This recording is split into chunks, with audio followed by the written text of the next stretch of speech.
Weightless அப்புறம் hair க்ரோத்துக்குலாம் இப்போ இடையில புதுசா ரொம்ப நாள் கழிச்சு ஒரு ஃபுட் ஹேபிட்லாம் நான் வந்துட்டு ஃபாலோ பண்ணிட்டுருக்கேன். அத நான் உங்களுக்கு சொல்றேன். சின்ன ஐடியா கிடைக்கும். லாஸ்ட் வீக் இதே மாதிரி ஒரு ரீல் போஸ்ட் பண்ணியிருந்தேன். உங்களுக்கு யூஸ்ஃபுல்லா இருக்கும்னு நெனைக்கிறேன்.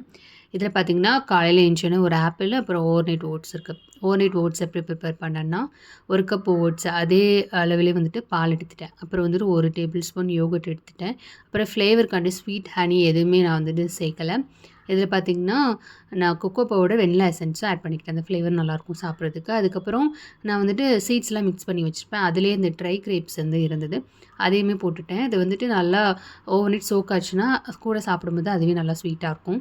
இத மாதிரி நீங்க ஒரு வாட்டி ட்ரை பண்ணி பாருங்க. அதுக்கப்புறம் லஞ்ச் நல்லா நெறைய வெஜிடபிள்ஸ் வச்சு சாப்பிடல. அதனால கீ, பெப்பர், சால்ட்லாம் போட்டு கொஞ்சம் மஷ்ரூம்லாம் நல்லா பொரியல் பண்ணி சாப்பிட்டேன்.